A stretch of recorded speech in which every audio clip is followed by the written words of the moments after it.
اعوذ باللہ من الشیطان الرجیم بسم اللہ الرحمن الرحیم وبہ نستعین انہ خیر ناصر ومعین والصلاۃ والسلام علی رسولہ الکریم واہل بیتہ الطیبین الطاہرین المعصومین واللعنۃ الدائمۃ علی اعدائہم من یوم العداوۃ الی یوم الدین.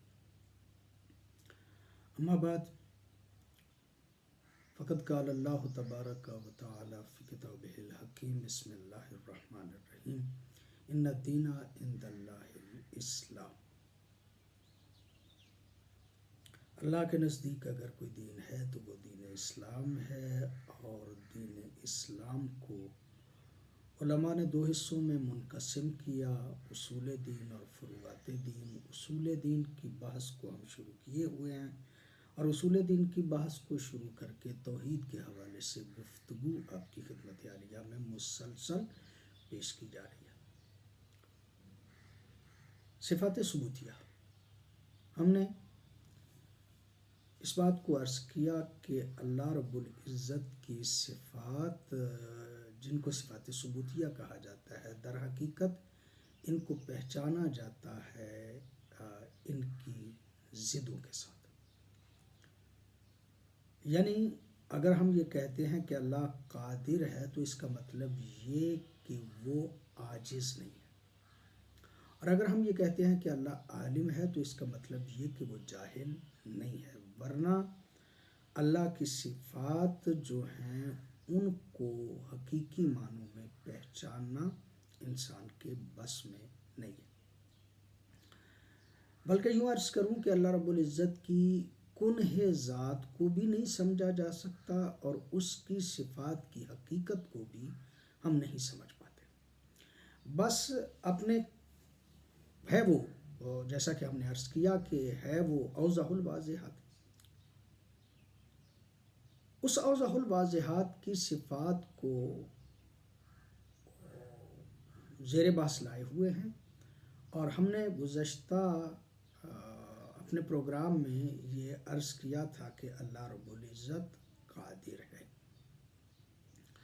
آج جس چیز کو عرض کرنا چاہ رہے ہیں وہ یہ ہے کہ اللہ رب العزت مختار ہے. مختار کا معنی یہ کہ اللہ رب العزت جو کام بھی کرتا ہے ارادہ و اختیار سے کرتا ہے. کوئی مجبوراً اس سے کوئی کام نہیں ہوتا، اور نہ ہی کوئی مجبوراً اس سے کوئی کام کرواتا ہے. وہ مضطر نہیں ہے، مجبور نہیں ہے. کسی حوالے سے بھی اس کے ساتھ یہ نسبت دینا کہ وہ مجبور ہے، مضطر ہے، پریشان ہے، اور وہ کسی کام کرنے کے حوالے سے اس کو اضطرار ہے، یہ کیفیت اللہ رب العزت کے بارے میں تصور نہیں کی جا سکتی. جب چاہے کسی کام کو کرے، جب چاہے کسی کام کو نہ کرے. اصلاً وہ مکمل طور پہ با اختیار ہے. اپنے افعال میں جس طرح فرض کرے کہ آگ ہے، اور آگ کو اگر کسی خشک چیز کے قریب لے کے جائیں تو وہ اس کو جلا دیتی ہے، اس طرح سے نہیں ہے کہ اللہ رب العزت جو ہے اس سے ان افعال کو ہونا ہی ہونا تھا. ایسی بات نہیں ہے. اس نے اپنی مرضی، ارادہ و اختیار کے ساتھ چیزوں کو خلق کیا ہے. خود بھی قرآن حکیم میں اس نے کہا وَرَبُّكَ يَخْلُقُ مَا يَشَاءُ وَيَخْتَارُ. اللہ جسے چاہتا ہے اس کو خلق کرتا ہے، اور اللہ جو چاہتا ہے وہ پوری طرح سے اختیار رکھتا ہے. وَيَفْعَلُ اللَّهُ مَا يَشَاءُ. اللہ جو چاہتا ہے وہ کرتا ہے. اس کے علاوہ بھی قرآن حکیم میں بہت آیات ایسی موجود ہیں، اور معصومین علیہ السلام کے فرامین بھی اس حوالے سے موجود ہیں کہ اللہ رب العزت مختار کلی ہے. کوئی کام بھی اس سے اجباراً یعنی مجبوراً نہ کوئی کروا سکتا ہے اور نہ وہ کرتا ہے.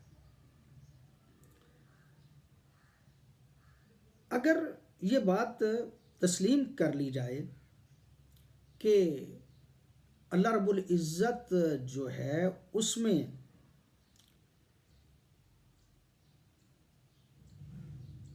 مجبوری آ جاتی ہے، تو اس کا مطلب یہ کہ خالق حقیقی یا تو عاجز ہے یا اضطرار رکھتا ہے تو یہ نقص ہے۔ کسی قسم کا عجز پایا جانا یہ بھی اس میں نقص ہے، اور کسی قسم کا اضطرار پایا جانا وہ بھی اس ذات میں نقص ہے، اور اللہ رب العزت میں کسی قسم کا کوئی نقص نہیں پایا جاتا۔ بعض اوقات کہا جاتا ہے کہ اگر یہ تسلیم کر لیا جائے کہ اللہ کے فعل جتنے بھی ہیں وہ مجبوراً ہیں، یعنی اس سے جس طرح آگ کسی چیز کو جلا دیتی ہے، ایسے ہی اگر اللہ رب العزت کے افعال ہوں تو دو چیزیں لازم آئیں گی، یا قدم العالم یعنی یہ کائنات جو ہے یہ بھی قدیم ہے، یا ایک اور چیز لازم آئے گی کہ اللہ رب العزت بھی حادث ہے۔ اب یہ دو اصطلاحی الفاظ ہیں جن کو علماء جو ہیں وہ استعمال کرتے ہیں، ایک کائنات کا حادث ہونا اور ایک کائنات کا قدیم ہونا۔ قدیم ہونا کا مطلب یہ کہ جس سے پہلے کچھ نہ ہو اس کو قدیم کہا جاتا ہے، اور جس سے پہلے عدم موجود ہو اس کو حادث کہا جاتا ہے، یعنی پہلے نہ تھا تو بعد میں پیدا ہوا تو اس کا مطلب یہ کہ وہ حادث ہے، اور جس سے پہلے عدم ہی نہ ہو، کہیں وہی ہو ابتدا میں اور عدم موجود نہ ہو، اس کو قدیم کہا جاتا ہے۔